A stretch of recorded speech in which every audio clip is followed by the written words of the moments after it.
Fala galera! Tudo beleza com vocês? No vídeo de hoje, vamos trazer a visão de um torcedor e criador de conteúdo flamenguista sobre os pontos fracos do Flamengo. O torcedor Leonardo participou da live do canal Não Importa o que Digam, nessa sexta-feira. Ele aponta também um ponto forte do Palmeiras e que o Flamengo não tem, mas também mostra que o Palmeiras poderia ser mais forte se tivesse uma pessoa que entendesse de futebol, como Marcos Braz, no comando do clube. Mas antes de começar esse vídeo, não esqueça de deixar o like e se inscrever no canal. E vamos seguindo com a live, tá? A proposta nossa aqui é não ter uma pauta, vamos embora.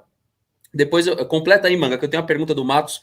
Eu nunca fiz uma pergunta do Matos sobre o Matos para um flamenguista, até porque o Fernando Gil corre da nossa live aqui, né? O Fernando Gil, eu vi lá na live dele que ele só quer fazer se for um podcast, é estrelão, né? Mas enfim, eu vou fazer para o Leonardo então, completa aí, Manga.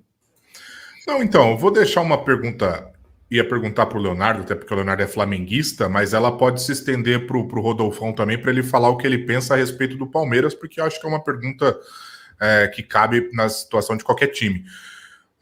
Cara, Leonardo e Rodolfo, né? Cada um entenda aí para os seus respectivos times.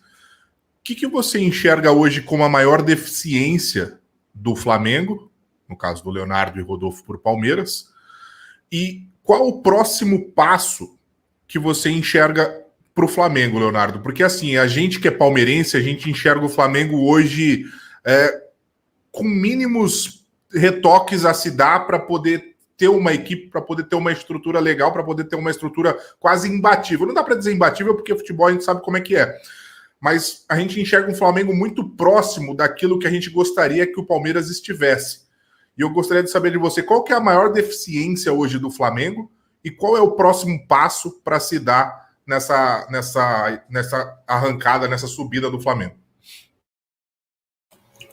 Manga, eu vou citar uma coisa que acontece desde 2019. Constância.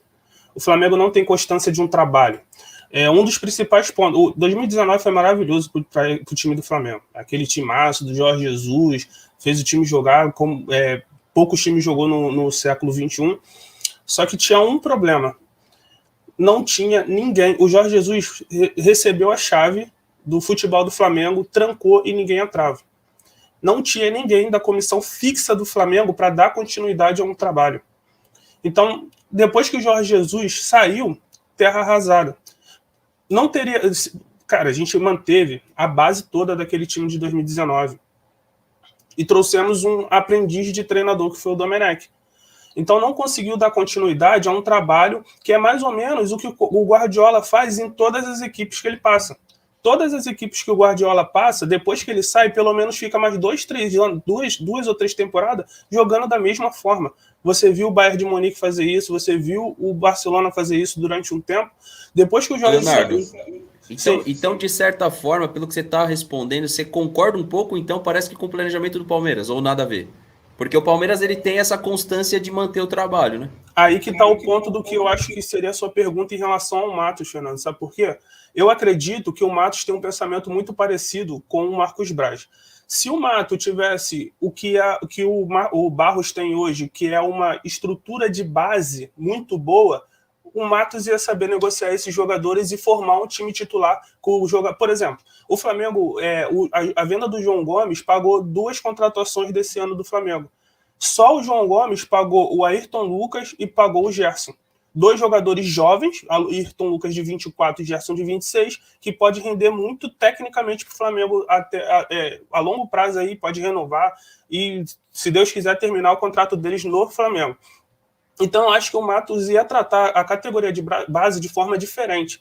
Ele ia conseguir vender esses jogadores, não perder o time de venda desses jogadores e reverter isso para o time titular do Palmeiras, trazendo jogadores de qualidade que sabe que vai performar. E outra, conseguindo tirar até pela relação que eu sei que o Mato tem, tanto que ele já foi cogitado aí, toda vez que o Matos fica no mercado, vários times vão atrás dele, pela relação que ele tem com outros clubes, ele conseguiria tirar até jogadores de outros clubes. Por exemplo, ele não teria deixado escapar um Vitor Roque, sabendo que o Palmeiras estava precisando de um centroavante e o Cruzeiro estava com a mão no Pires.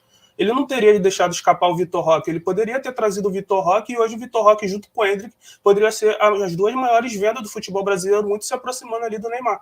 Então, eu acho que ele tem uma visão muito diferente do Barros. Ele conseguiria mexer nessa categoria de base, vender os jogadores da categoria de base por um valor mais elevado pelo conhecimento de futebol que ele tem e conseguir formar e não deixar sair os principais jogadores da estrutura do Palmeiras hoje, entendeu? Então, eu acho assim...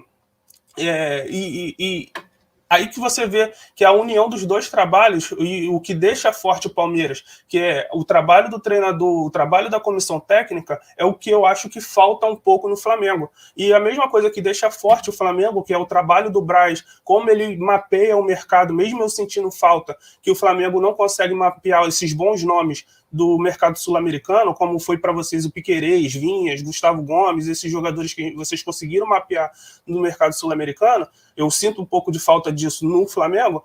Mesmo assim, se você juntar, por exemplo, vamos fazer uma hipótese, juntar o trabalho do Braz com o trabalho da comissão técnica do Abel, que é contínua, não é um cara que vai deixar o Palmeiras na mão, acredito que ele vai cumprir o contrato dele de forma profissional, seria, cara, já teria dominado o futebol sul-americano. Então, esse é o ponto fraco que eu acho no Flamengo hoje. Ele não consegue dar continuidade a um trabalho e não consegue formar uma comissão técnica fixa que acompanhe o trabalho do treinador que dê certo, entendeu?